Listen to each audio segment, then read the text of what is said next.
Hi everyone, it's T1D Dan here. Today I'm going to talk to you about the 4 things that you need to do before your next appointment with your diabetes team. I read an article the other day which outlined how to get better clinic appointments, and these were some of the things that came up which I'm going to speak to you about today. We've all been there before when you've left an appointment with your diabetes team and it's been about 3-6 months, maybe even 12 months since you've last seen them, and you felt like you've waited all that time and nothing has come out of the appointment. So if you follow these 4 tips, they're definitely guaranteed to help you. So tip number 1 is record.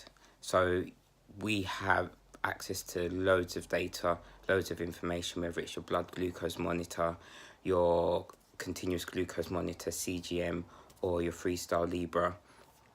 And all of that information and data is great, but it doesn't necessarily tell the whole picture. So it doesn't explain why maybe your blood sugar was high at 10 o'clock in the morning, and then by 1 o'clock in the afternoon, you've then had a massive hypo. Data doesn't do that. So one of the things that you should be recording is your activities. So from about 2 weeks before your next appointment, have a detailed record of the activities that you are doing, because this information, as well as the information from your glucose monitor, can provide a clearer picture for you and also your diabetes team as well.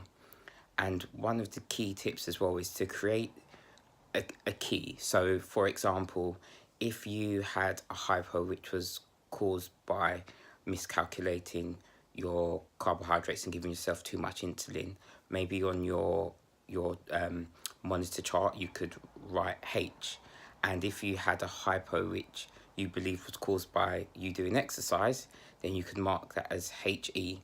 And also say you had a hyper or high blood glucose level, you could mark that as HY.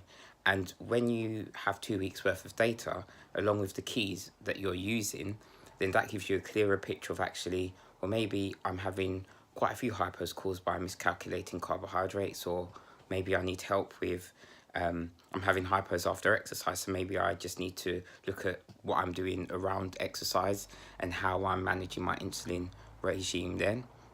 So first action point, record 2 weeks, have a detailed 2 weeks worth of information that you bring to your next appointment. The second point, set goals. So what do you want the outcome of your appointment to be? Because it's your appointment.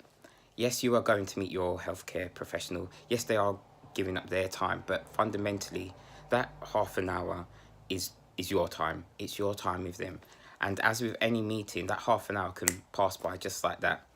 And you leave and you don't actually know what has happened, or you leave and there's no outcomes. So actually set goals. So what do you want to be different about your life with type 1 diabetes? Do you want a better HbA1c? Do you want access to the amazing technology available now? So do you want access to a Freestyle Libre? Do you want access to a CGM? Do you want access to an insulin pump? Make sure that if you do want access to one of those things or something else that's personal to you, set that goal for your next appointment. So action point number 2 is take the time to think about your goals and what you want your outcome to be from your next appointment. Number 3, set the agenda. So write down a list of things of what you want to discuss with your nurse, your consultant, your endocrinologist. Set the agenda. As I said before, it's your appointment.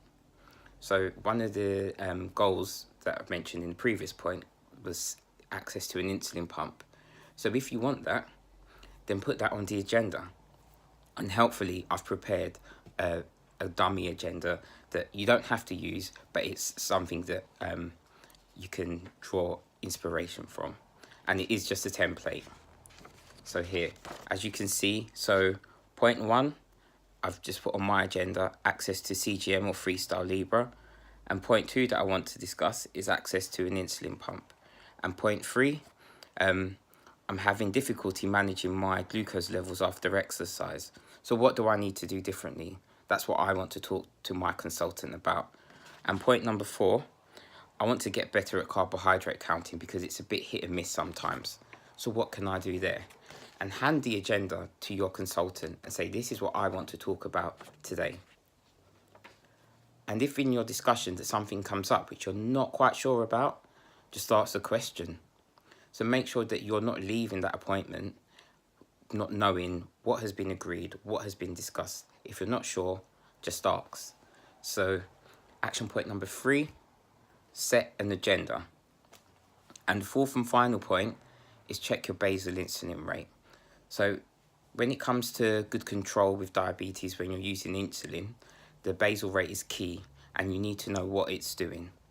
So from about a week before, you should be aiming to check your basal insulin rate. So helpfully, I've included a link to a website that talks about how to check your basal insulin rate. It's in the description below, so have a look there. So action point number 4, check your basal insulin rate. So just to recap over the 4 key points. So 1, record. 2, set a goal. 3, set the agenda. And 4, check your basal insulin rate. And I've helpfully included links to articles in the description below. I think with type 1 diabetes, as with anything in life, these 3 things are key. So knowledge equals better decisions and equals empowerment. So if you like what you hear here, then click subscribe and like the video below. Thanks. Bye.